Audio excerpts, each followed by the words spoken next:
What we've witnessed over the last few days, what we've witnessed over the weekend, is an outpouring of grief. An entire country is grieving, but we also stand in solidarity with Ashling Murphy's family, with her community.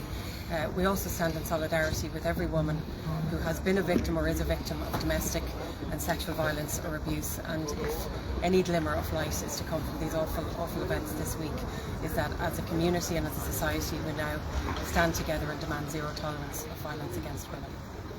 Minister, you're speaking of this new national strategy, and you're saying of a zero tolerance policy for violence against women. When are we going to see the detail of this policy, and when is it going to come into force? So I intend to publish the strategy at the beginning of March. There was one clear goal of this strategy: zero tolerance of violence against women. And what is being set out in this is under four key pillars: protection, prevention, prosecution and policy coordination. So we need to focus on education at all levels of society, at every age. We need to focus on protection, so making sure that when victims of violence or assault come forward, that they have the supports that they need. Prosecution, something I've already started working on, making sure the criminal justice system works for victims, and policy coordination, so making sure that across government, across state agencies, working with the community and voluntary sector and society, that we have a very clear structure. The plan will include actions, it will include timelines, it will include clear targets and who is to deliver those actions, but it will also be supported by funding. This will be announced and published, all of these details, in the beginning of March. Minister Simon said this morning that there would be no standalone department for violence against women. Why is that? And also there are 9 counties that don't have a domestic violence refuge centre. Are you going to do anything about that? What we will announce as part of the strategy will include a plan to deal with the issue of refuge centres. So over the last year we have been working to develop this strategy. Minister O'Gorman's department has been working on an accommodation review. We've also carried out an audit looking at how this is dealt with across all of government. What will be clear is that there will be a lead department. I will lead the implementation of this strategy. I work very closely with my colleagues, Minister O'Gorman and others, but we will be supported in its implementation by the Department of Taoiseach. Minister, you've been updated on the progress of the investigation into the murder of Ashling Murphy, and can you tell us what progress has been made? I really can't comment on the case. What I would say is that gardaí are doing their job.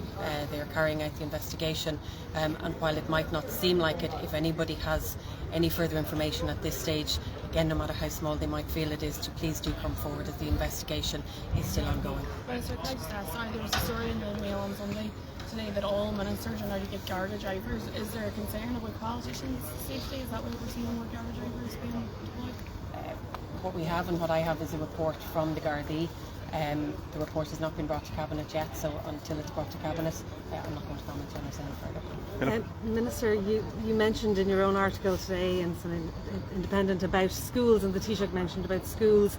A lot of people will feel that maybe a policy will feel very abstract and they'll want to see what is going to be done. And Noeline Blackwell has been very critical of the fact that in schools that policy hasn't changed for decades. Is that something that is going to be to the fore?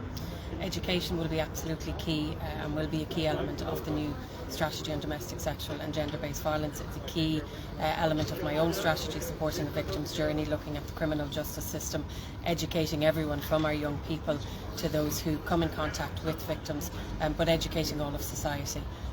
This is about a culture change, this is about a culture shift, this is about none of us or every single one of us coming together to say that we're not going to tolerate this, we won't turn a blind eye, we will call out these type of actions when we see them, and that does take education from an early stage. So just to reassure people, it's a key element of our strategy, and so I'll be working closely, as will all of government, with Norma Foley and her department to see that that is delivered. Minister, can I just ask, there's some talk about your leadership ambitions over the weekend. Are you planning a leadership campaign in the event of Tánaiste Leo Varadkar being charged over the leaking of a GP contract? And will you keep Simon Coveney in Cabinet should you be elected? I think and I hope what's very clear is that I am absolutely focused on my job as Minister for Justice. My priority is tackling domestic and sexual violence, among other things. That is my goal, that is my sole focus. So no leadership campaign? There is absolutely no contest. If there were, my sole focus is justice at the moment, and I think